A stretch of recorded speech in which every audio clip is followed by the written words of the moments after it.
애교로 살짝 넘어갑시다.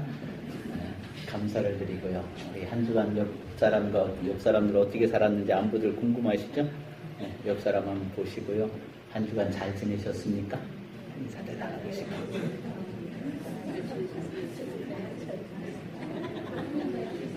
김학순 장로님, 진장 옆에 외롭게 앉아있는 유정이 집사 있습니다.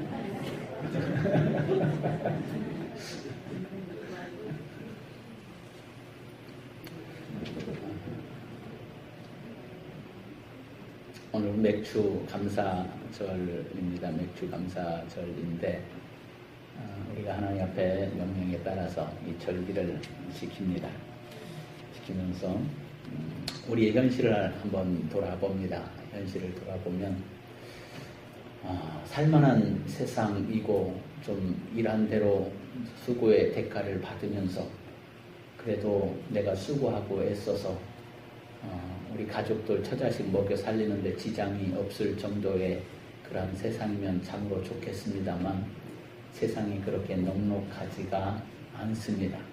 그래서 우리 주변에 보면 어렵고 힘들게 살아가는 사람들이 너무 많고요. 또 주변에 많은 사람들을 통해서 들려주는 이야기들은 아직까지도 먹고 살기 힘들다라고 하는 그러한 한탄의 소리가 너무나 많은 것이 현실인 것을 우리가 간과할 수는 없습니다.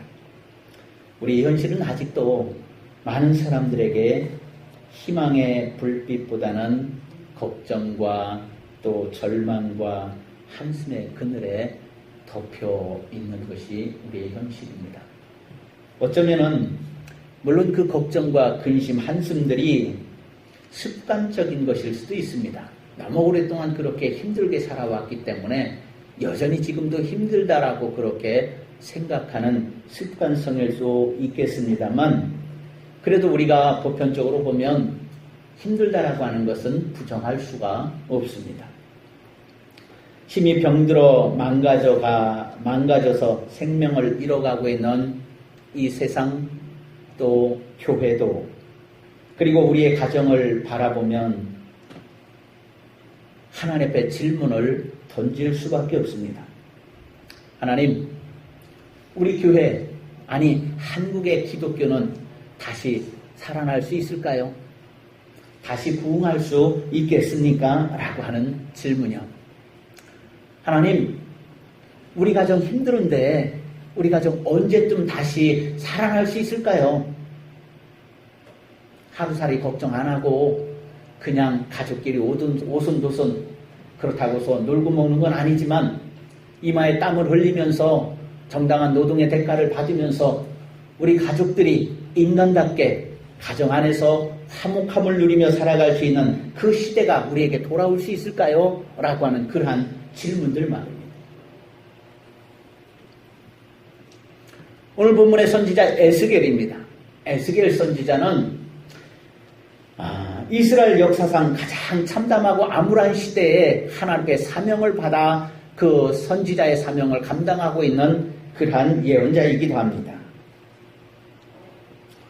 BC 586년경 남유다가 바벨론에게 멸망을 당하지요. 이때 쓸만한 인재들, 똑똑한 인재들, 많은 인재들이 바벨론으로 포로로 잡혀갑니다. 우리 머릿속에 기억에 남는 사람들, 대표적인 사람들, 다니엘과 새 친구와 같은 사람들, 굉장히 똑똑한 사람들이시죠. 이 사람들이 이 시대에 포로로 잡혀갔다라고 하는 것이죠. 거기에 그 많은 인재들 가운데, 그 똑똑한 사람들 가운데 포함되어 있는 사람이 이 에스겔이라고 하는 사람입니다.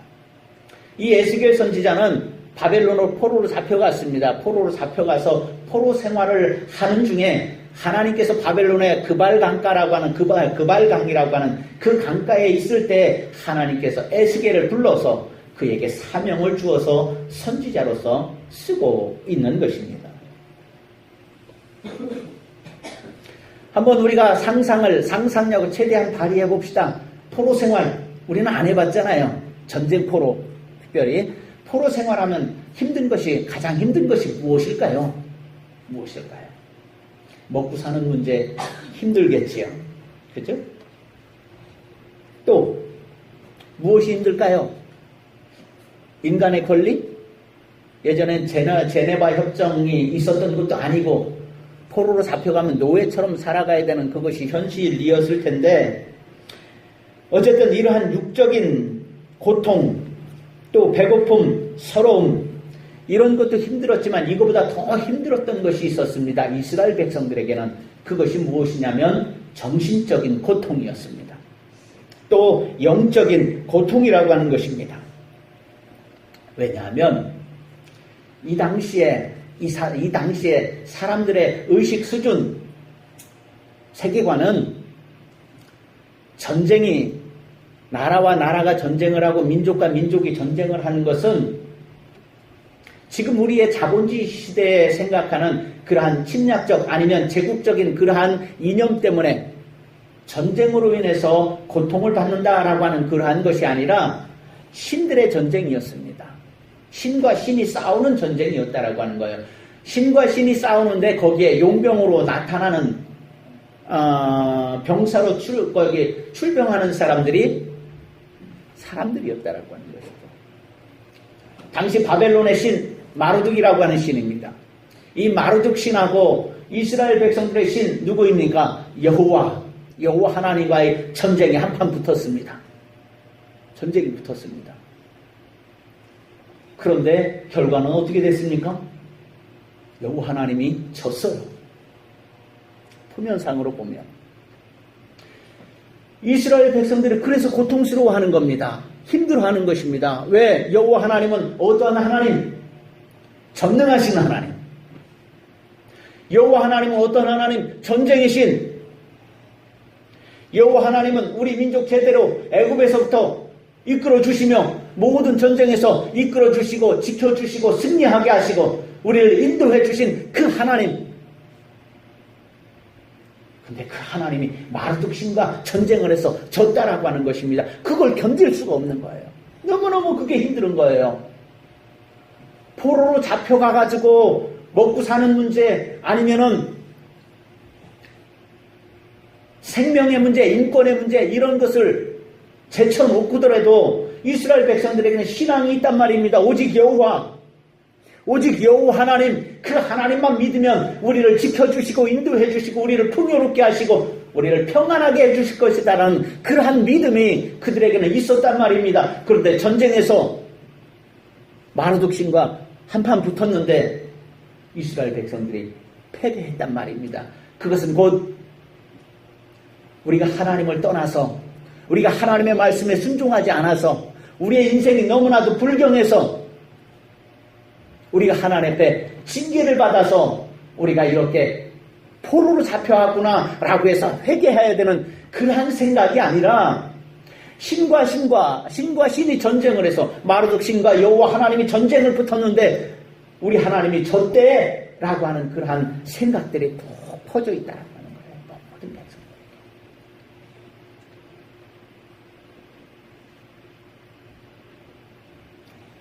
이 당시에 이스라엘 백성들의 세계관 어떠한 세계관이었을까요? 아니 신론은 어떠한 신론이었을까요? 여호와 하나님을 믿는 그 신은 오직 이스라엘 땅에만 오직 이스라엘 백성들에게만 함께 하시는 하나님으로 그들이 믿고 있었단 말입니다. 자기들만의 하나님. 전쟁에서 패했어요. 포로로 잡혀갔어요. 이방 땅은 하나님이 계시지 않는 부정한 땅이라 그들은 그렇게 생각하고 있습니다. 더더군다나 이스라엘 백성들이 바벨론 땅으로 포로로 잡혀왔을 때 그곳에는 하나님의 성전도 없었습니다. 하나님의 성전에서 제사도 드릴 수가 없었습니다. 그러니까 그들은 영적으로 피폐해질 수밖에 없었고 정신적으로도 나태해질 수밖에 없었고 더욱더 먹고 사는 문제, 육신의 문제까지도 그들은 고통 중에 빠질 수밖에 없었다라고 하는 것입니다.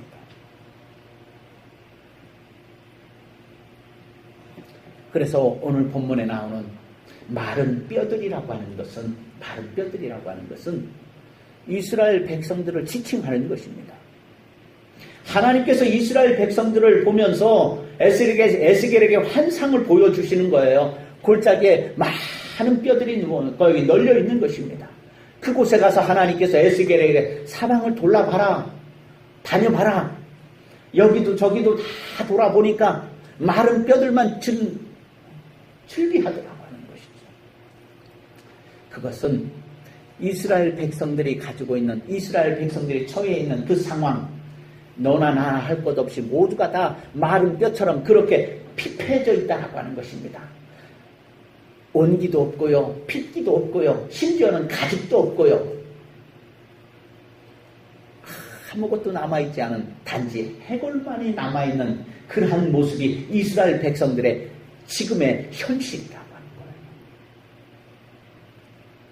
그 가운데 희망을 찾을 수 있을까요? 그 가운데서 희망을 찾을 수 있을까요? 사랑하는 성도 여러분, 사업하시는 분들은 아실 거예요. 사업을 해서 잘못해서 부도가 났을 때 채무자들이 막 다가와서 자기의 채권을 행사하려고 할 때 그 고통이라고 하는 것은 이루 말할 수가 없습니다.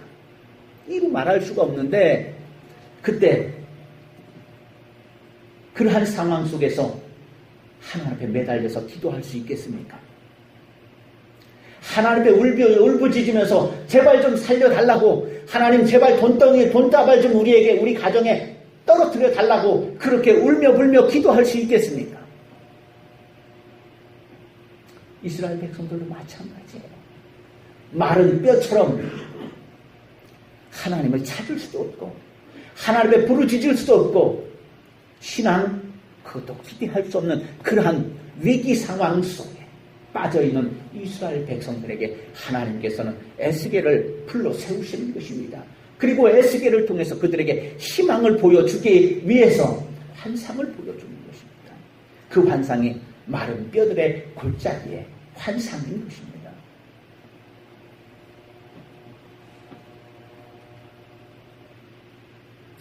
이러한 절망의 시대가 어디 이스라엘 백성들에게만 있었겠습니까? 그 절망은 바로 우리의 문제일 수도 있다라고 하는 것입니다. 건강의 문제 때문에 절망하고 있습니까? 아니면 경제적인 문제 때문에 절망하고 있습니까? 아니면 직업 때문에 절망하고 있습니까? 아니면 인생의 계획 때문에 절망하고 있습니까? 아니면 형제나 친구들에게 배신을 당해서 절망하고 있습니까?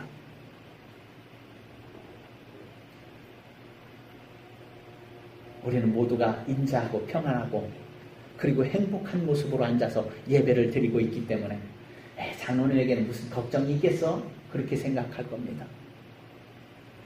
권사님에는 늘 밝게 웃으니까 뭐 어려운 일도 없을 거야? 늘 그렇게 생각하실 수도 있어요.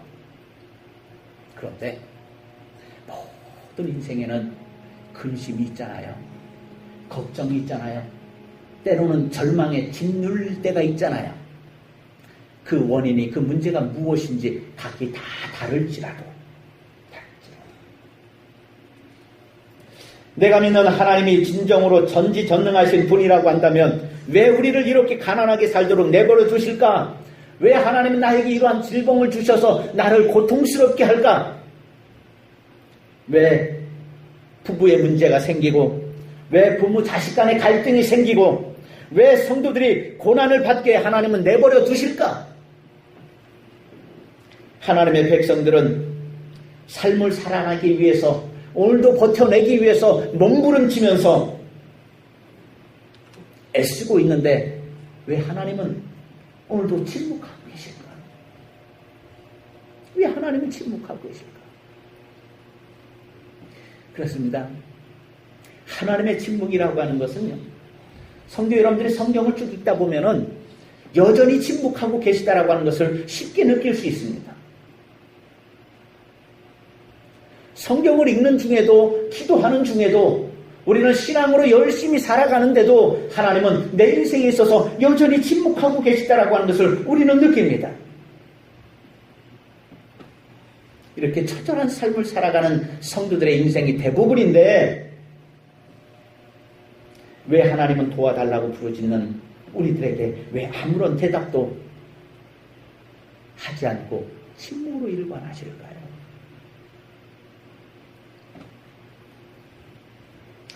침묵이라고 하는 소설이 있습니다. 자세하게는 다 읽어보지는 못했습니다만, 줄거리만 보았습니다만, 일본 사람이 썼어요. 일본의 소설가인 엔도 휴사쿠라고 하는 사람이 쓴 대표적인 소설인데 1635년 아주 옛날 이야기죠. 교황청 예수회에서는 선교사가 배교한다라고 하는 그러한 소식을 접하자 로드리고 신부와 그리고 동료들을 일본으로 파송을 합니다. 진상을 조사하라. 어떠한지. 그곳에 가서 살펴보니까 도착하니까 기가 막힌 거예요. 기가 막힌 거예요.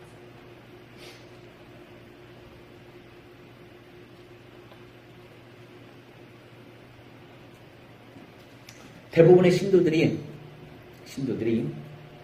너무나도 박해가 심하니까 하나님의 나라에 대한 인식을, 우리도 대부분이 그러한 사람들이 많지 않습니까? 그러한 신앙들이 어쩌면은 지배적일 수도 있는데 하나님의 나라는 죽어서 가는 피 안의 세계라고 우리는 그렇게 생각하고 있지 않습니까? 현실의 상과는 무관한 하나님의 나라라고 그렇게 생각하지 않습니까? 한번 생각해 보세요. 잡혀가면은 참수당합니다. 잡혀가면 모진 고문을 당해서 너 정말로 예수 믿냐 안 믿느냐라고 하는 것을 캐냅니다. 나 혼자 예수 믿는 것으로 끝나는 것이 아니라 나 때문에 내 가족, 내 부모까지도 다 참수를 당하는 그러한 핍박 가운데 처해 있는 그들은 현실에서 하나님의 나라를 발견할 수 있을까요? 로드리고 신부는 그러한 현실 속에서 고민을 합니다. 고통을 받습니다. 나를 지켜주기 위해서, 나를 보호해주기 위해서 입 꽉 다물고 현장에서 참수당하는 그리스도인들을 보면서 자기 때문에 고통당하고 자기를 지켜주기 위해서 온갖 고문에 시달리면서 고통을 받고 있는 동료 신부들을 보면서 내가 나서서 내가 그 신부라고, 내가 그리스도인이라고 밝혀야 될까? 그것을 고민하는 그러한 상황을 보여줍니다.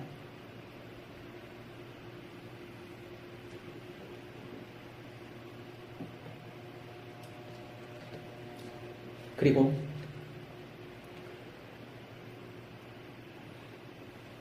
예수 믿는 사람이라고 체포되어 있는 사람들, 그 신자들을, 관료들은 성화를 바닥에 떠놓고 침을 뱉고 밟고 짓밟고 지나가면 용서해 주는 것으로 그렇게 합니다. 지나가라고 합니다. 그 상황 속에서도 자기의 신앙을 지키겠다고 성화를 밟지 못하고 피해가는 사람들, 그러면서 참수를 당하는 현실, 그 현실 속에서 내가 저들을 지키기 위해서, 내가 저들을 구원해내기 위해서 내가 배교를 해야 되는지, 예수님의 성화를 밟고 지나가야 되는지, 아니면 끝까지 죽음을 기다려야 되는지, 이러한 고통 가운데 있는 로드리고 신부. 근데 그 암울한 현장 속에서도 하나님은 여전히 침묵하고 계시더라고 하는 것입니다.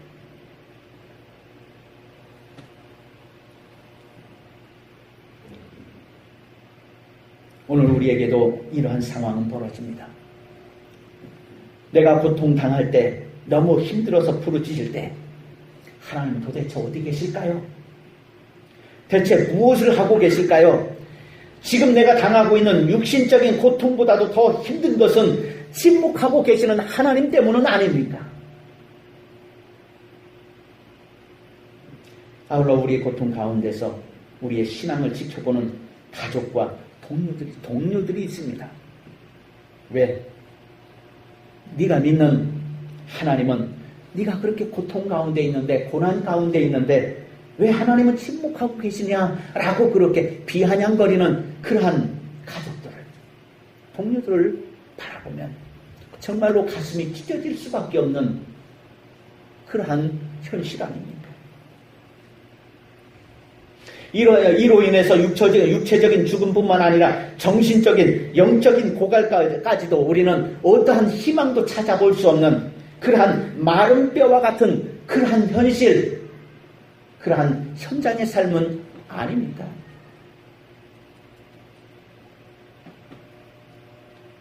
오늘 본문의 1절과 2절 말씀에 보면 여호와께서 권능으로 내게 임재하시고 그 영으로 나를 데리고 가서 골짜기 가운데 두셨는데 거기 뼈가 가득하더라. 2절 말씀에 나를 그 뼈 사방으로 지나가게 하시기로 본즉 그 골짜기 지면에 뼈가 힘이 많고 아주 말랐더라. 이스라엘 백성들을 살펴보니까 모두가 다 그 뼈처럼 메말라 있다라고 하는 것입니다. 생기는 고사하고 호흡까지도 없는 그 정도로 이스라엘 백성들은 비참에 빠져 있다라고 하는 것입니다. 절망에 빠져 있다라고 하는 것입니다.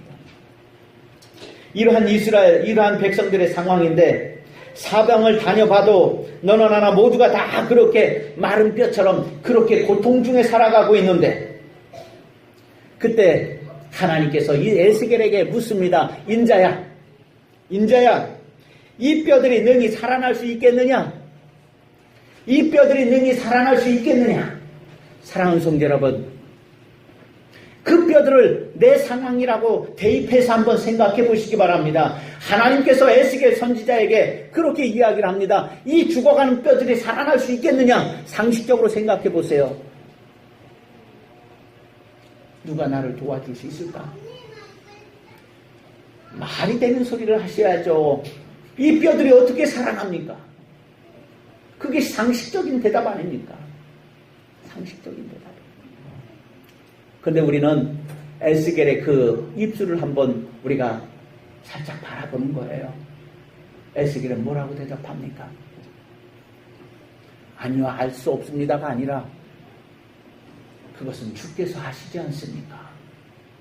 그것은 주께서 아시지 않습니까? 이 의미를 한번 깊이 생각해 보시기를 바랍니다. 이 의미를.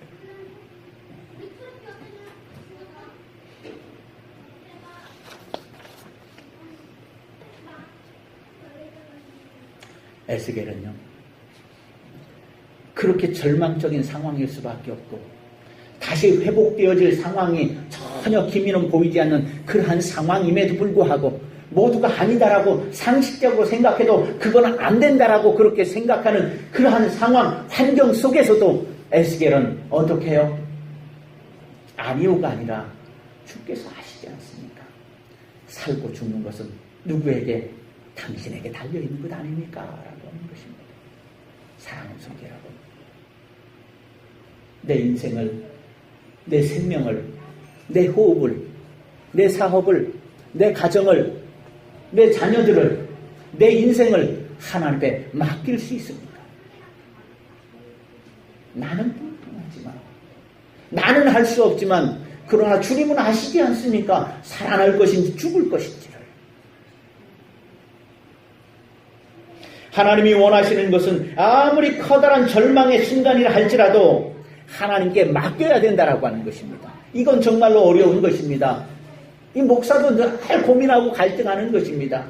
위기가 처하면, 걱정과 근심이 돌아오면 하나님께 맡기기보다는 내가 먼저 나서서 내가 먼저 걱정하고 내가 먼저 해결하려고 하고 아무리 생각해도 안 되기 때문에 원망하고 불평하고 환경을 통해서 짜증내고 그러면서 내 안에 계신 성령님이 아니라 공중권세를 잡고 있는 사단에게 얽매여서 나는 걱정과 근심의 파도 속에서 헤매고 있는 내 자신을 발견하기 때문입니다. 사랑하는 성도 여러분들은 어떻습니까?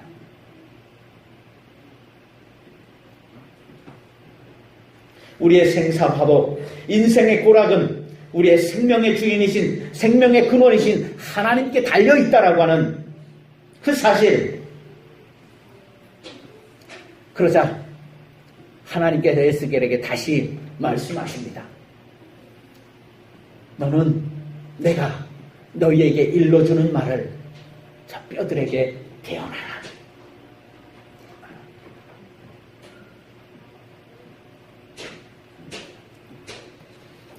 4절과 6절 말씀입니다. 4절에서 6절 말씀. 또 내게 이르시되 너는 이 모든 뼈에게 대언하여 이르기를 너희 마른 뼈와 여호와의 뼈들아 여호와의 말씀을 들을지어다. 주 여호와께서 이 뼈들에게 이같이 말씀하시기를 내가 생기를 너희에게 들어가게 하리니 너희가 살아나리라. 너희 위에 힘줄을 두고 살을 입히고 가죽으로 덮고 너희 속에 생기를 넣으리니 너희가 살아나리라. 또 내가 여호와인 줄 너희가 알리라 하셨다 하라. 하나님께서 살려주시겠다라고 하는 것입니다. 전혀 불가능한 마른 뼈에 하나님께서 살을 붙여주시겠다라고 하는 것입니다. 힘줄을 덮어주시겠다라고 하는 것입니다. 그리고 가죽도 덮어주시겠다라고 하는 것입니다. 그것뿐만 아니라 생기까지 불어넣어 주시겠다라고 하는 것입니다. 할렐루야. 사랑하는 성도 여러분, 에스겔에게 하나님께서 말씀하시는 것이 무엇입니까? 하나님께 맡기라고 하는 것입니다. 에스겔에게 말씀하시는 것이 무엇입니까? 내가 살려내리라. 여호와 하나님께서 살려내리라고 하는 것을 이스라엘 백성들에게 선포하라고 하는 것입니다. 그 말씀을 대언하라고요. 그래서 너희가 살아나는 그 모습을 보면서 너희가 다시 이스라엘 땅으로 돌아가는 그 상황 속에서 내가 여호와인 줄을 그때 너희 백성들이 알게 되리라. 그렇게 말씀합니다.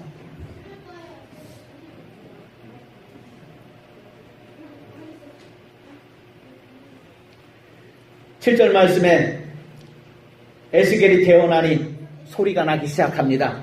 뼈와 뼈들이 부닥치면서 서로 연결되어집니다. 힘줄이 생깁니다. 살이 오릅니다. 그 위에 가죽이 덮입니다. 그리고 그 뼈들이 일어나서 큰 군대를 이루었더라고요. 메마른 뼈들이, 생기가 없는 뼈들이, 생명과 호흡이 없는 그 뼈들조차도 하나님의 말씀이 들어가니, 하나님의 생기가 들어가니 그들의 큰 군대가 되어졌다라고 하는 것입니다. 후반절의 말씀에 보면 무덤을 열어서 하나님께서 그 백성들을 다 그 잡아냈다라고 하는 것입니다. 그것은 무엇입니까? 절망, 죽음, 근심과 걱정, 그러한 상황 속에서 여호와 하나님께서 그 잡아내셨다라고 하는 것입니다.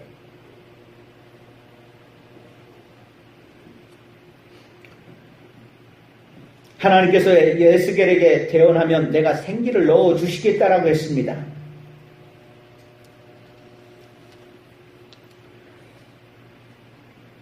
그 생기, 하나님의 영,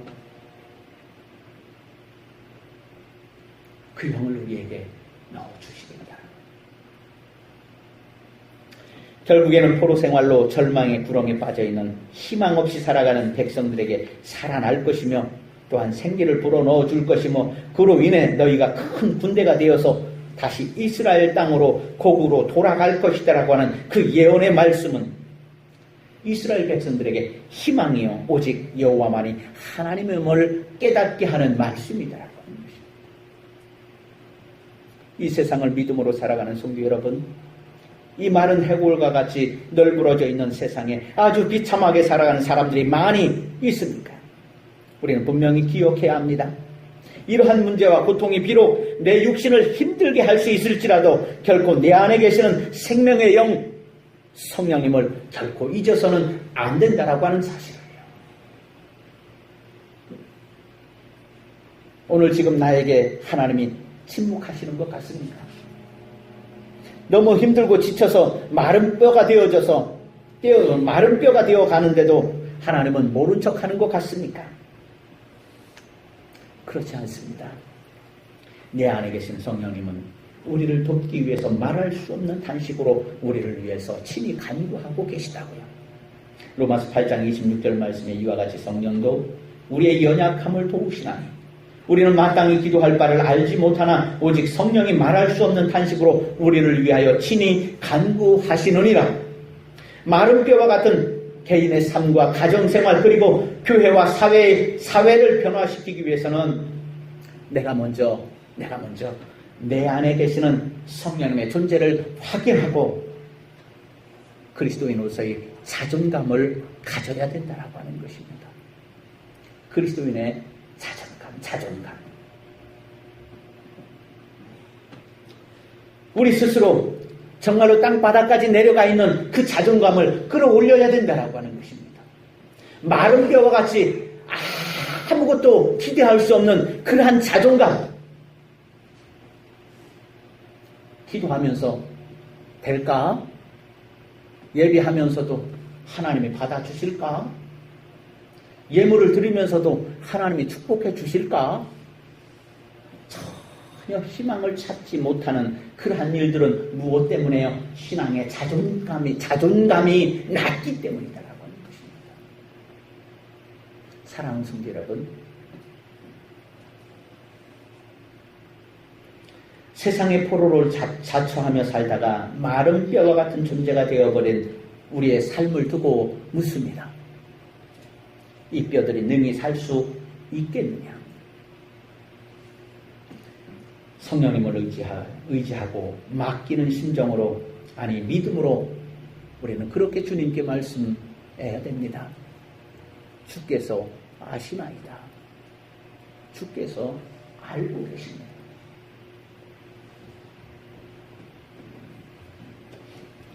결코 영적인 생명력을 관고하지 마시기 바랍니다. 영혼이 잘 돼야 범사가 잘 되어진다고 그렇게 사도 바울은 이야기했습니다. 내 안에 계신 성령님께서 깨어나셔서 나를 다스려야지만이, 다시 말하면 하나님께 온전히 맡기고 살아가야 모든 문제를 이겨내고 절망에서 구원받고 승리하는 축복을 누릴 수 있다라고 하는 것입니다. 내 안에 계신 성령의 존재를 인정함으로 나의 신앙의 자존감을 키웁시다. 신앙의 자존감을 높입시다. 신앙의 자존감이 낮으면은 봉사도 할 수 없습니다. 신앙의 자존감이 낮으면 성도들과 함께 교제도 할 수 없습니다. 신앙의 자존감이 낮으면 감사도 할 수 없습니다. 신앙의 자존감이 낮으면 성도들을, 아니 이웃도 섬길 수가 없다라고 하는 것입니다. 신앙의 자존감이 낮으면 온통 시기와 질투로 사단의 종이 될 뿐이다라고 하는 것입니다. 교회에서 하나님의 정으로, 하나님의 백성으로, 하나님의 사역자로 쓰임받는 것이 아니라 사단의 종이 되어서 하나님의 믿음의 공동체를 힘들게 하는 그러한 존재가 되어질 수밖에 없다고. 신앙의 자존감이 있어야지, 자존감이 높아야지 내 인생을 두고 주께서 하시지 않습니까? 라고 맡길 수 있다는 것입니다. 사랑하는 성도 여러분, 이 좋은 감사절에 좋으신 하나님의 인도하심의 축복이 여러분들에게 있으시기를 바랍니다. 오늘 하나님께서는 에스겔에게 질문했던 것처럼, 사면아, 지금 그 상황에서 네가 살아날 수 있겠느냐? 라고 질문할 때 여러분들 뭐라고 대답하시겠습니까? 주께서 아시나이다. 그 믿음으로 하나님의 인도하심과 다스림의 축복을 누리는 귀한 감사절이 되어지시기를 주님의 이름으로 축원드립니다. 기도하시겠습니다. 하나님 아버지, 고맙습니다. 감사합니다. 에스겔을 통해서 보여주었던 인생의 분상들을 이곳저곳에서 발견합니다. 살기 힘들고 존재하기조차도 힘든 이 험한 세상 속에서 그리스도인으로 살기를 소망하지만, 그러나 저희들이 영적인 힘이 부족하여서 때로는 절망 가운데, 때로는 낙심 가운데, 때로는 희망이 없는 삶을 살고 있지는 않은지요.